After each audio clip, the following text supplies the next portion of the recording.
আসসালামু আলাইকুম প্রিয় দর্শক, গুরুত্বপূর্ণ খবর হচ্ছে টিউলিপ ঝরে পড়েছে। টিউলিপ মানে টিউলিপ ফুল নয়। ব্রিটেনের একজন মন্ত্রী টিউলিপ সিদ্দিক তিনি পদত্যাগ করেছেন। এরকম তো হতেই পারে, পৃথিবীর যে কোনো দেশের মন্ত্রী যে কোনো কারণে, তার কোনো ব্যর্থতার কারণে অথবা তার কোনো দুর্নীতির কারণে পদত্যাগ করতেই পারেন। কিন্তু সেটা আমাদের দেশের জন্য একটা বড় খবর হয়ে দাঁড়ালো কেন? বড় খবর হয়ে দাঁড়ালো দুটো কারণে। প্রথম কারণটা হলো টিউলিপ সিদ্দিক আমাদের দেশের যে সাবেক প্রধানমন্ত্রী শেখ হাসিনার বোন শেখ রেহানা, এই শেখ রেহানার মেয়ে, বড় মেয়ে। আর আরেকটা কারণ হলো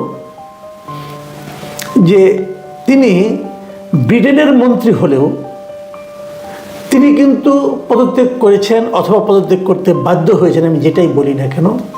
তার মূল কারণটা হলো বাংলাদেশে তার দুর্নীতির কারণে, মানে বাংলাদেশ সরকারের সঙ্গে, মানে তার খালা যখন বাংলাদেশের প্রধানমন্ত্রী, সেই সময়ের কিছু দুর্নীতির সঙ্গে তার নাম জড়িয়ে পড়া, তার বিরুদ্ধে অভিযোগ উত্থাপিত হওয়া এবং তার ব্যাপারে বাংলাদেশের দুর্নীতি দমন কমিশন অর্থাৎ দুদকের তদন্ত শুরু হওয়া, এই সমস্ত ঘটনার প্রেক্ষিতেই ওনাকে পদত্যাগ করতে হলো।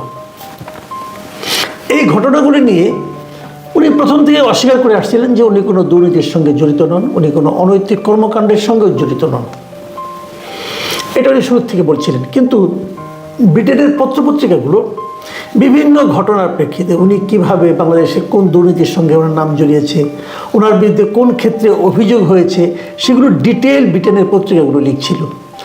এবং পাশাপাশি বাংলাদেশের সরকারের কোন চুক্তির সঙ্গে রাশিয়ার সরকারের যে চুক্তি হয়েছিল পারমাণবিক বিদ্যুৎ কেন্দ্রে, সেখানে তার কোনো ভূমিকা ছিল কি না, তার যে ছবি ছিল একসঙ্গে গ্রুপ ছবি, সেগুলিও কিন্তু সেখানে দেওয়া হয়েছে ব্রিটেনের এই পত্রপত্রিকাগুলিতে। ব্রিটেনের পত্রিকায় যে জিনিসটা সবচেয়ে একদম হাতে নাতে ধরা পড়েছে সেটা হলো যে উনি ইংল্যান্ডের যে বাড়িটাতে থাকতেন অথবা একাধিক বাড়িতে ওনার নামের, ওনার বোনের নামের বাড়ি, এই বাড়িগুলো ওনারা টাকা দিয়ে কিনেননি, ওনাদেরকে দিয়েছিলেন যে ব্যক্তি, তিনি বাংলাদেশেরই বংশোদ্ভূত একজন ব্রিটিশ এবং উনি আবাসন ব্যবসার সঙ্গে জড়িত এবং শেখ হাসিনা সরকারের খুবই ঘনিষ্ঠ ব্যবসায়ী হিসেবে তার পরিচিতি আছে। অর্থটা এরকম যে ওইখানে বোনের মেয়েকে বাড়ির, বিশাল একটা বাড়ি, অনেক মূল্যের, মানে কয়েক কোটি টাকা মূল্যের বাড়ি একটা উপহার দিয়ে বিনিময়ে তারা বাংলাদেশ গভর্নমেন্টের কাছ থেকে নানা ধরনের অর্থনৈতিক সুযোগ সুবিধা, ব্যবসায়িক সুযোগ সুবিধা নিয়েছেন। তো এটা তো পরিষ্কার একটা ঘুষ। তো এই বিষয়গুলো তো উনি অস্বীকার করতে পারবেন না, কিন্তু এই বিষয়গুলি উনি এতদিন স্বীকার করেননি। এবং তারও চেয়ে বড় কথা যে জিনিসটা থেকে সমালোচনার যে মূল যে কারণটা, সেটা হলো গিয়ে যে উনি ব্রিটিশের বর্তমান যে লেবার পার্টির যে গভর্নমেন্ট আছে, সেই গভর্নমেন্টের যে উনি যে পোস্টে আছেন, এটাকে বলা হয় সিটি মিনিস্টার। সিটি মিনিস্টার মানে হচ্ছে যে ব্রিটেনের দুর্নীতি বিষয়ক যে সমস্ত কর্মকাণ্ড আছে সেগুলো দেখার জন্য ওনাকে মিনিস্টার, ওদের ভাষায় economic secretary to the treasury and city minister, এই ছিল তার পদের নাম, আনুষ্ঠানিক নাম।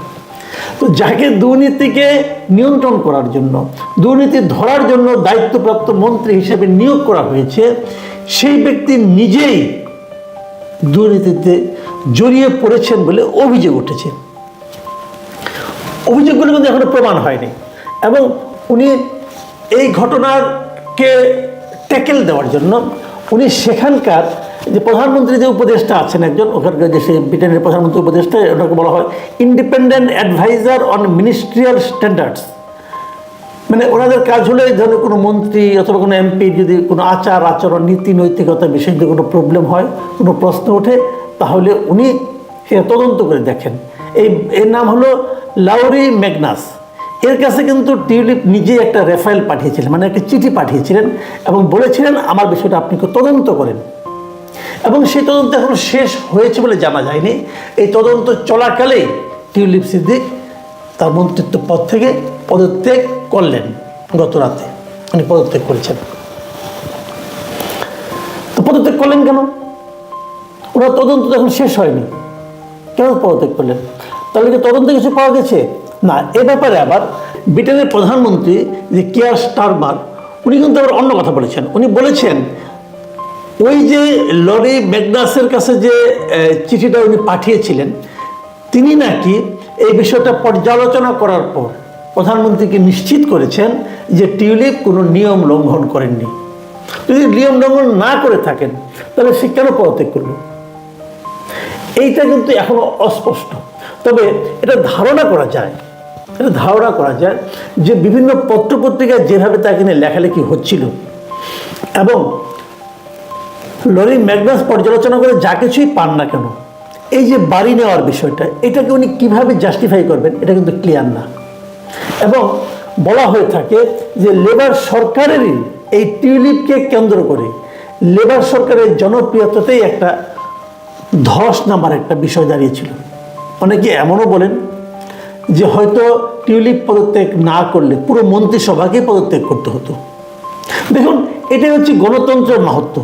আমি যেটা বলবো যে ওনাদের একজন মন্ত্রীর পদত্যাগের অভিযোগ উঠেছে, এখনো প্রমাণিত হয়নি, হয়তো প্রমাণ হবে অথবা হবে না, সে প্রসঙ্গে আমি যাচ্ছি না, কিন্তু অভিযোগটা যে উঠেছে, এই অভিযোগটার কারণে সাধারণ মানুষের যে পারসেপশন, সেই পারসেপশনটাকে কিন্তু তাদের সরকার, পুরো সরকার গুরুত্ব দিতে বাধ্য হয়েছে। গুরুত্ব না দিলে এটার ফলাফল নেগেটিভ হতো। নেগেটিভটা কি, সাধারণ মানুষের কাছে এই সরকার অজনপ্রিয় হয়ে যেত। এই যে সাধারণ মানুষের কাছে অজনপ্রিয় হওয়া অথবা নির্বাচনে পরাজিত হওয়ার আশঙ্কা, আসলে এটাই হচ্ছে যে কোনো দেশের গণতন্ত্রের মূল ভিত্তি, যেটা আমাদের দেশে একেবারেই অনুপস্থিত। আপনারা ভাবুন একটা জিনিস, যে বিগত সরকারের আমলে অথবা তারও আগের সরকারের আমলে, আমাদের অনেক সরকারের আমলে অনেক মন্ত্রী এমপির বিরুদ্ধে কিন্তু নানা ধরনের দুর্নীতির অভিযোগ উঠেছে, বহুবার উঠেছে। কখনো কি শুনেছেন সেই অভিযোগের প্রেক্ষিতে সেই মন্ত্রী অথবা সেই এমপি নিজেরা পদত্যাগ করেছেন, অথবা তাদেরকে পদত্যাগ করার জন্য বাধ্য করা হয়েছে, অথবা সরকার প্রধান তাদেরকে পদত্যাগ করতে বলেছেন? কখনো শুনেছেন? কখনো দেখেছেন? দেখেননি। এতটুকু আত্মসম্মান বোধ আমাদের দেশের মন্ত্রী এমপিদের সাধারণত নেই, কিন্তু থাকা তো উচিত। তা না হলে জবাবদিহিতা কী করে হলো? দেখুন, আমরা অনেক কথা বলি, আমরা একটা অদ্ভুত একটা দেশে বাস করি। আমাদের দেশে আমি কোনো পলিটিক্যাল লিডারদের কথা কি বলবো, আমাদের দেশে যারা নাকি সাধারণ নেতাকর্মী আছেন, তৃণমূল পর্যায়ে সমর্থক আছেন, কর্মী আছেন, তাদের কাছেও কিন্তু তারা নেতাদের মধ্যে কোনো ভুল খুঁজে পান না। আপনি আওয়ামী লীগের যে কোনো নেতাকর্মীকে জিজ্ঞাসা করবেন, তৃণমূল পর্যায়ের নেতাকর্মীকে জিজ্ঞাসা করবেন, তারা কিন্তু কেউ স্বীকার করবেন না যে শেখ হাসিনা যে গত 15 বছর ব্যাপক দুর্নীতি করেছেন এবং করার সুযোগ করে দিয়েছেন, কেউ স্বীকার করবেন না। এই যে টিউলিপ সিদ্দিকী যে দুর্নীতির কথাটা বলা হচ্ছে, তার পদত্যাগ কিন্তু এটা প্রমাণ করে যে এই দুর্নীতিতে অভিযোগগুলি একেবারে ভিত্তিহীন নয়। যদি এটা প্রমাণ করে, তো সেই দুর্নীতিটা কার মাধ্যমে হয়েছে? বাংলাদেশের প্রধানমন্ত্রীর মাধ্যমে হয়েছে। যে লোকটা টিউলিপকে বাড়ি উপহার দিয়েছে, সে তো বাংলাদেশের প্রধানমন্ত্রীর কাছ থেকে অনৈতিক সুবিধা নিয়েছে। বাংলাদেশে কেন দেবে? ব্যবসায়ী কোনো এমনি দেয় কিছু, বিনিময়ে দেয়। তাহলে প্রধানমন্ত্রী যে দুর্নীতি করেছে, এ কথা আওয়ামী লীগের কাউ কিন্তু আপনি স্বীকার করতে পারবেন না, কেউ স্বীকারই করবে না যে শেখ হাসিনা কোনো দুর্নীতি করেছে। শেখ হাসিনার চরিত্র ফুলের মতো পবিত্র, তো এটা বলবে। এস আলম যে এত টাকা নিয়ে গেছে, এটা যে শেখ হাসিনা জানতেন, এটাও কেউ স্বীকার করবে না। কোনো দুর্নীতি আমার নেতা করতে পারে না, এই হলো সকল নেতাকর্মীর মনের ভাব এবং প্রকাশিত বক্তব্য। একই কথা আপনি আওয়ামী লীগের মধ্যে পাবেন, বিএনপির মাধ্যমে। আচ্ছা, আওয়ামী লীগের একটা কথা বলে শেষ করি, আওয়ামী লীগের পার্টটা। এই যে জয়, সজীব ওয়াজেদ জয় আমেরিকায় থাকেন, রাজার হালে থাকেন, অনেক বাড়িটারি কিনেছেন এখানে, তো আমরা পত্রপত্রিকা দেখেছি, প্রমাণপত্র দেখেছি। আচ্ছা, ভদ্রলোক করেনটা কি? ওনার ইনকামটা কি? ওনার চাকরিটা কি? কেউ এই প্রশ্নটা কখনো করেছেন আপনারা? প্রাইম মিনিস্টার কোনো জবাব দিয়েছেন? প্রাইম মিনিস্টার বলে ও করে নাকি ওখানে ব্যবসা করে, ব্যবসার টাকাটা কোথায় পেলো, মূলধনটা কোথায় পেলো উনি? কত টাকা সে চাকরি করতে বাংলাদেশের প্রধানমন্ত্রীর তথ্য প্রযুক্তি উপদেষ্টা হিসাবে? কীভাবে সম্ভব? কেউ প্রশ্ন করে না। আচ্ছা, ঠিক আছে, প্রশ্ন নয় না করলো, তাদের দিক থেকে তো উচিত ছিল জনগণের কাছে স্পষ্ট করা। আবার হয়তো বিপরীত দিকে আমাকে এই প্রশ্নটা করেছেন, এই যে তারেক রহমান, বিএনপির যিনি মূল নেতা, উনি যে ইংল্যান্ডে থাকেন, এত বছর ধরে আছেন, উনি করেনটা কি? অর্থটা কোথেকে আসে? টাকা তো আসার একটা সোর্স লাগবে। টাকাটা কি আসমানি উপায়ে আসে? আসমানি উপায়ে টাকা আসে না ভাই। আসমানি উপায়ে টাকা আসার কোনো নিয়ম নাই। আসমানি উপায়ে জ্ঞান আসতে পারে, টাকা আসে না। তাহলে চলে কীভাবে? তাহলে প্রমাণের জীবনযাপনকে খুব দরিদ্র হালে চলেন উনি? কত চলেন না। তাহলে ওনার সোর্স অফ ইনকাম কি? আমি জানি না।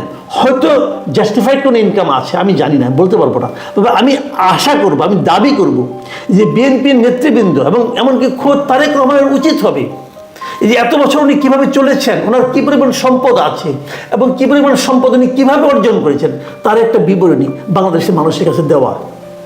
যদি উনি দিতে পারেন, যদি উনি দেন, কেবল তাহলেই উনি ওনার নেতাকর্মীদেরকে বলতে পারবেন ভাই আপনারা দুর্নীতি করেন না, বলতে পারবেন আপনারা চাঁদাবাজি করেন না।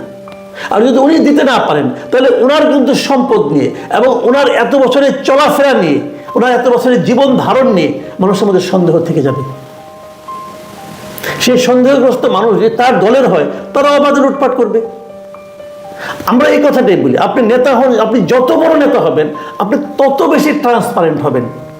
আমাদের দেশে যখন সে ধরনের নেতৃত্ব প্রতিষ্ঠা হবে, এরকম ট্রান্সপারেন্ট নেতৃত্ব প্রতিষ্ঠা হবে, এদেশে তখনই কেবল দুর্নীতি মুক্ত একটা দেশ আপনি আশা করতে পারবেন, তার আগ পর্যন্ত নয়। প্রিয় দর্শক, আমি ছোট মানুষ, এত বড় বড় কথা হয়তো আমার মুখে মানায় না, কিন্তু বললাম, সাহস করে বললাম, এই একটা ইস্যুতে এই বললাম। আপনারা ভালো থাকবেন, পরবর্তীতে আবারও কথা হবে। আল্লাহ হাফিজ।